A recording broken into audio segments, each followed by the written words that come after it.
Coca Cola गुज़िश्ता कई दिहाइयों से सबसे ज्यादा मशहूर मशरूबात में शुमार है। दुनिया भर में कोका कोला ने कामयाब कोल्ड ड्रिंक के तौर पर नाम कमाया है। उतार चढ़ाव देख चुका ये ब्रांड आज घर घर में अपनी शनाख्त बना चुका है। लेकिन क्या आप जानते हैं कि किस तरह शुरू हुआ था कोका कोला का ये दिलचस्प सफर? आज हम आपको कोका कोला की इसी तारीख और इसके हकाइक से आगाह करेंगे, लेकिन उससे पहले अगर आपने हमारे चैनल पॉइंट प्ले को अभी तक सब्सक्राइब नहीं किया हुआ तो काइंडली इसे सब्सक्राइब कर लें। एक जमाना ऐसा भी आया था जब कोका कोला सुनकर लोगों का ख्याल था कि इसमें तो कोकीन मिलाई जाती है, जिससे लोग इसके आदी हो जाते हैं। कोकीन की तरह हार्ड मंशियात की कोका कोला में मिलावट भले ही सुनने में अजीब लगे, लेकिन ये सच है कि कोका कोला में कोकीन नहीं बल्कि कोका की पत्तियों का रस जरूर मिलाया जाता है। कोका कोला की आज घर घर में पहचान है। खास बात यह है कि इसकी तारीख भी इंतहाई दिलचस्प रही है। कोका कोला को अमेरिका के अटलांटा शहर के एक दवाखाने में जॉन पेम्बरटन ने इजाद किया था। पेम्बरटन शराब में कोका की पत्तियों का रस मिलाकर पीते थे। जॉन को यह तरीका बहुत पसंद आया और उन्होंने इसे बेचना भी शुरू कर दिया। कोका कोला का पहला लफ्ज कहां से आया, इसे तो कमो बेश सब जानते या मानते रहे हैं। कोका कोला का पहला लफ्ज इसमें मिलाए जाने वाले कोका की पत्तियों की रस की वजह से है, लेकिन इसके अलावा कोला लफ्ज की कहानी इंतहाई दिलचस्प है। असल में यह कोला लफ्ज आया है कोला नाम के बीज से। कोला नाम का ये बीज मगरबी अफ्रीका के एक दरख्त का होता है। कोला की सब्ज रंग की फली होती है जो करीब 2 इंच लंबी होती है। इसमें सीम के बीजों जैसा गद्दास फल होता है। इसका रंग ब्राउन और सुर्ख होता है। मगरबी अफ्रीका में लोग इसे ताकत बढ़ाने के लिए सिपारी की तरह चबाते थे। समझा जाता है कि इसे चबाने से लोगों पर एक तरह का सरूर भी हावी हो जाता था, क्योंकि इसमें कैफीन और थियोब्रान नाम के केमिकल्स होते हैं। ये दोनों ही केमिकल्स चाय, कॉफी और चॉकलेट में भी होते हैं। यूं तो मगरबी अफ्रीकी ममालिक में कोला की खेती सदियों पुरानी है, लेकिन बाकी दुनिया को इसकी खूबियों का अंदाजा 16वीं सदी में जाकर हुआ था। बरतानवी मौरख पॉल के मुताबिक मगरबी अफ्रीका में पुराने जमाने में लोग कोला के दरख्तों को कब्र पर लगाया करते थे। मकामी लोग लड़कियों के हैज के आगाज के वक्त होने वाले पूजा मतन में भी इनका इस्तेमाल करते थे। ताहम कोला के बीजों के साथ एक दिक्कत ये थी कि इनमें नमी रहना जरूरी होता था ताकि कोला के ये बीज तवील वक्त तक इस्तेमाल हो सकें, इसलिए इन्हें ज्यादा दिनों तक महफूज करके नहीं रखा जा सकता था। मगर सैकड़ों साल पहले भी अफ्रीकी लोग कोला के बीजों को महफूज करके हजारों किलोमीटर दूर तक ले जाते थे। कोला के बीजों की तारीख में काफी अहमियत रही है। इनकी अहमियत इस बात से समझी जा सकती है कि इन बीजों को सोने के बराबर तरजीह दी जाती थी और बादशाह महाराजा इन्हें तोहफे के तौर पर एक दूसरे को दिया करते थे। पॉल के मुताबिक 15वीं सदी तक यूरोप के लोगों को कोला के बीजों की खूबियों का अंदाजा नहीं हुआ था। यहाँ तक कि 16वीं सदी में जब पुर्तगालियों ने अफ्रीका के साहिलों पर तिजारत शुरू की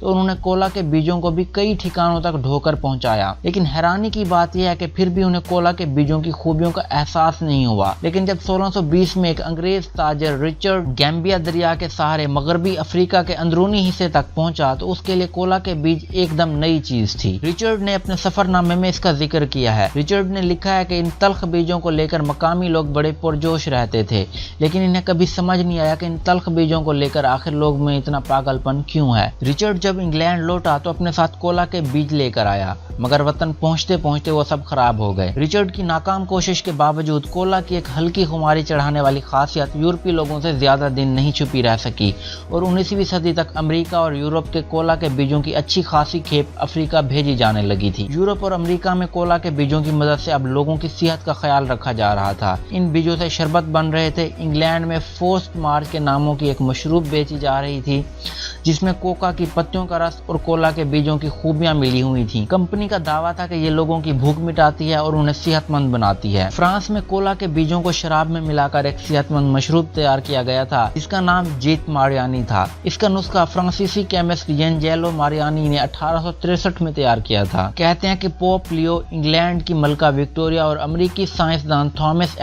थॉमस एडिसन जैसी हस्तियां मारियानी की मुरीद थीं। लोग मानते हैं कि अमेरिकी केमिस्ट जॉन पेम्बरटन को कोका कोला का आइडिया जेट मारियानी से ही मिला था। अमेरिकी केमिस्ट पेम्बरटन ने कोला और कोका के जायका के मेल से तैयार अपना मशरूब बाजार में उतारा तो लोगों ने उसे खूब पसंद किया। आज दुनिया भर में रोजाना कोका कोला की तकरीबन 2 अरब बोतलें बिकती हैं। कोला और कोका की तासीर लोगों को इतनी अच्छी लगी थी कि जब 1985 में कंपनी ने फरोख्त को बढ़ाने के लिए एक तजुर्बा किया तो उसका बड़ा नुकसान हुआ। 3 माह बाद ही कंपनी को नए नाम के साथ अपना प्रोडक्ट बाजार में दोबारा लाना पड़ा।